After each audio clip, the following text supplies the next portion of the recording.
جنت الفردوس والوں کو صبح بھی شام بھی۔ جب اللہ نے جنت الفردوس کو مکمل کیا تو کہا انتقی بول، انہوں نے کہا قد افلح المؤمنون، ایمان والے کامیاب۔ اللہ کا وعزتی وجلالی لا یجاورنی فیک بخیل، مجھے میری عزت اور جلال کی قسم بخیل آدمی تیرے اندر نہیں آ سکتا، نہ مرد نہ عورت۔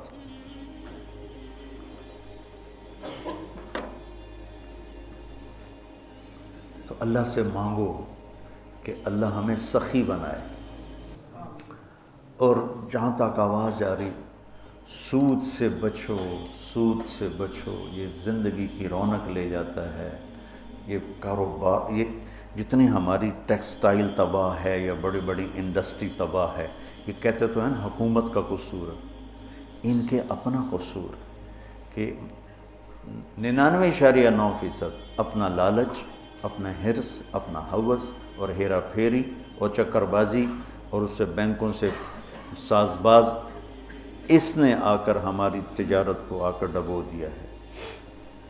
سچائی ہو، دیانتداری ہو، صداقت ہو اور وعدہ وفائی ہو اور کھوٹ سے پاک کام ہو، اس سے زوال اللہ اپنے امتحان کے طور پر لے لے تو لے لے، ورنہ اللہ کا قانون ہے کہ سچائی کو زوال نہیں ہے، دیانتداری کو زوال نہیں ہے۔ اس کو کافر کرے گا یا مومن کرے گا، دونوں کے لیے بلندی اور اونچائی۔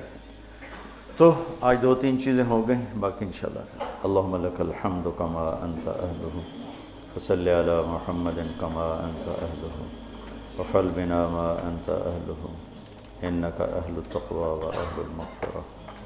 ربنا هب لنا من ازواجنا وذریاتنا قرۃ اعین واجعلنا للمتقین اماما۔ ربنا لا تزغ قلوبنا بعد إذ هديتنا وهب لنا من لدنك رحمة إنك أنت الوهاب۔ اللهم اشفنا من كل داء وعافنا من كل بلاء وجنبنا من سيء الأسقام وارزقنا بغیر حساب من حيث لا نحتسب۔ یا اللہ تیری رحمت کی راتیں ہیں، عرش تیرا پہلے آسمان پر ہے، جتنے لوگوں نے ہاتھ اٹھائے ہیں اس وقت یا اللہ جو کیمرے کے ذریعے سے یا جو ہمارے سامنے بیٹھے ہیں، یا اللہ ہمارے اٹھے ہوئے ہاتھ اپنی رحمت سے بھر دے، یا اللہ ہماری جھولیوں کو بھر دے، یا اللہ ہم تیری دنیا کے بھی فقیر ہیں، تیری آخرت کے بھی فقیر ہیں میرے مولا۔ نہ ہم سے دنیا کی تنگی برداشت ہوتی ہے، نہ آخرت کی تنگی برداشت ہوتی میرے مولا۔ نہ ہم دنیا کی ذلت کو سہ سکتے ہیں، نہ آخرت کی ذلت کو سہ سکتے ہیں، نہ یہاں کے دکھوں کی برداشت ہے، نہ وہاں کے دکھوں کی برداشت ہے۔ اور میرے مولا ہم تیرے سامنے شرمندہ ہیں کہ تو نے بہت دیا اور ہم نے ناشکری کی، تو نے پردہ پوشی کی، ہم نے دلیری کی۔ یا اللہ اپنے محبوب کے آنسوؤں کے صدقے ہم پر اور پوری امت پر رحم فرما، اور جتنے لوگوں کے اٹھے ہاتھ ہیں اور جتنی ان کے سینے میں تڑپتی ہوئی فریادیں ہیں وہ ان سب کے حق میں قبول فرما۔ میرے دیس کی حفاظت فرما، اس کو اندرونی بیرونی دشمنوں سے بچا۔ یا اللہ کوئی کلمہ خیر زبان سے نکلوا جس سے تیرے بندوں کو فائدہ ہو، کلمہ شر زبان سے نکلنے سے محفوظ فرما۔ یا اللہ ایسی بات کرنے کی توفیق دے جس سے امت کے دل جڑیں، ایسی بات سے بچا جس سے امت کے دل پھٹیں اور ٹوٹیں۔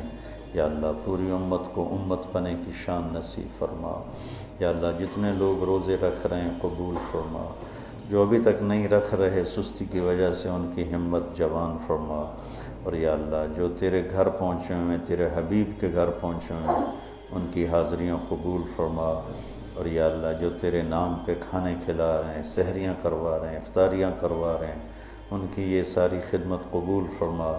اور یا اللہ ان سارے بچوں کو آنے والے وقت کا بڑا عالم بنا، ہادی بنا، مہدی بنا، ہادی بنا، مہدی بنا، ہادی بنا، مہدی بنا، والدین کی ٹھنڈک بنا، پورے امت میں امن کا پیغام لے کے چلنے والا بنا، پوری امت کو جوڑنے والا بنا۔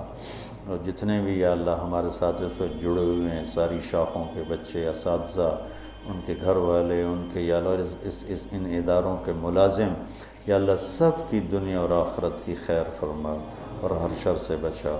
وصلی اللہ تعالی نبی